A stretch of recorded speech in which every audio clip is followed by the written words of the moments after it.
Hello, and thank you for coming back to watch episode number 2 of Creating My Craft Room.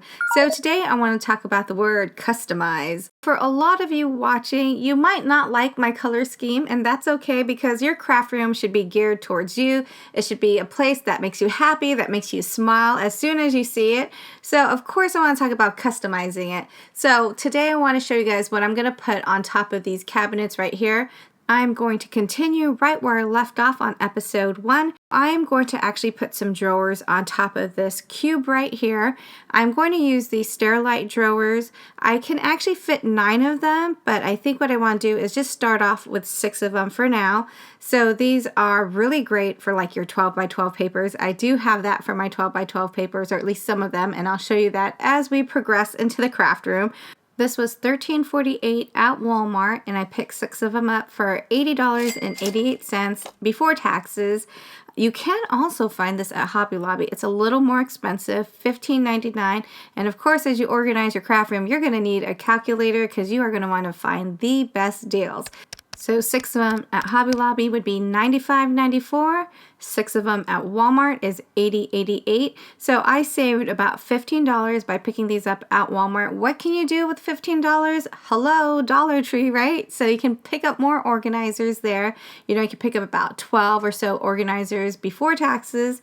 If you don't have a Dollar Tree, maybe a Daiso, but their prices are getting a lot higher at the store, but they do have a lot of really cute stuff. And you will see me pick up a lot of Daiso items, just not today's video. Today's video, I want to talk about vinyl. So I found it at Hobby Lobby, although it took me quite a while. It took me almost like 2 weeks to find a really nice removable gold vinyl. Gold vinyl is definitely winning the popularity contest because it was pretty much out of stock in most of my craft stores.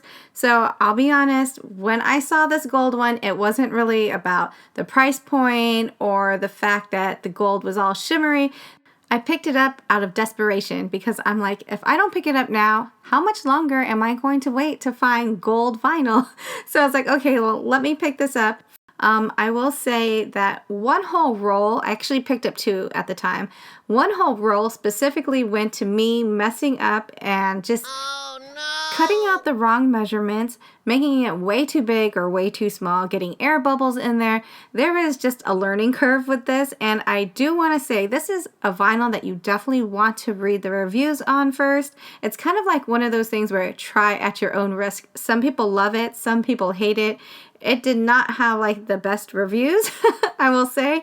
But personally, like once I got it to work, which was like roll number 2, I was literally on a roll with roll number 2 when I was putting all of this on. I was like, oh, I'm getting it all right now.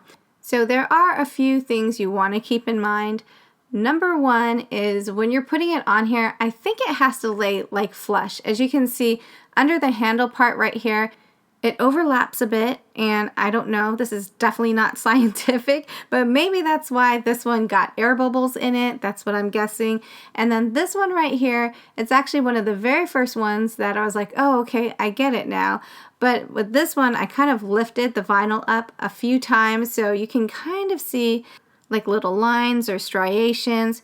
But from afar, it's really funny because you can't see any of these imperfections. Like a couple feet away, you're like, oh, it looks so pretty. Only when you get like really, really up close. So I'm definitely going to change these ones out, these 2 drawers. But other than that, I think it's looking pretty nice. And the thing is, if you find something that works for you, you definitely want to pick up extra rolls of the vinyl because you're probably going to use it on other items in the craft room. So I picked up 3 more rolls of this particular gold shimmer. And that's the really great part of customizing your craft room. It doesn't necessarily have to be gold. And then I was like, well, you know what? It probably would be really nice in either like a light pink because that matches the motif, or maybe even like a solid white color. And if you have a suggestion on what type of vinyl I should be using for these drawers, please let me know in the comments down below. Also, if you want to let me know what your favorite is, the gold, the pink, or the white. Now let's talk about wall decor. So Hobby Lobby has some really nice vinyl decor. I picked this one up many moons ago, but I picked it up for $4.99 because it was on sale. At the time, they also had this like really great faux brick and faux wood. But this is the one that I went with, and I know it does not look cute on the wall right now, but this was one of the easy ways that I thought I could get it to work. I mean, I'm not sure if that was what they suggested, but what I did was I cut them up into smaller manageable pieces, and then I took my painter's tape, and then I tried to put it on my wall as even as I possibly could. And for the smaller pieces, I left the backing on there, so it was like kind of like an art to hold down like the painter's tape as well as pull out the backing of this. And it did come with like a little squeegee, so that was easy for the smaller words. And then the larger words, which is beautiful because as you can see, this is taking up like 2 stool sizes. So I know like in the little box, it looks like it's going to be teeny tiny, but it's actually a really big piece. This one is a little bit more difficult to kind of like peel the backing on and keep it even. So what I did was I just peeled the backing off completely. So it's kind of like just using it as transfer tape. So I put that on the wall and thank goodness it turned out right because I don't think you'd be able to do a do-over on that one. I'm pretty sure like all the letters would be all crinkly by then. Basically, it's mission accomplished. I got it all up there. It looks really even, at least to me it does. And then the little crown actually comes from a wall decor sticker from the Dollar Tree.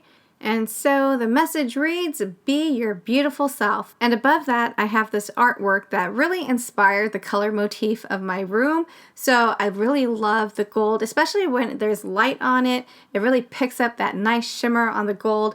So I couldn't find this exact one, and I tried to look for something similar, except the one that I found didn't have the matte or the tempered glass on it or the gold frame around it. So these were kind of like the 2 options that I saw on Amazon if it's something that you're looking for. As most of you already know, I am in the process of building my craft room, and I'm being very realistic with myself. I'm giving myself at least 1 day a week to actually work on it and organize it. So you guys are going to see the entire process because I think it's important for me to show it early on because, you know, I have absolutely no idea how long it's going to take me to organize my craft room, so it's good to show it now that I remember where I bought everything, now that the products are available. So if you guys are following along, maybe I'll give you ideas. So I hope you guys really enjoy these type of videos. My tip for today would be when you're choosing organizers, think long-term, something that you're going to be able to grow with. So I want to say keep it neutral, transparent, because later on they might not make these particular colors, and when you're growing your collection and you want to keep it cohesive, it's going to be really hard to find that specific product that you're looking for that's like teal, pink, purple, or whatnot. So with the clear ones, they usually keep the same style and they continue the production on longer for that particular product. For example, if I bought a pink container 3 years ago, it's definitely going to be really hard to find that exact shade of pink. So just keep that in mind if you want to save money in the long run. As you all know, I'm also trying to get an idea of how much I'm spending on this craft room, so you guys can also follow along. There are some things that I'm not going to put down in the final total, only because those are things that I currently already had.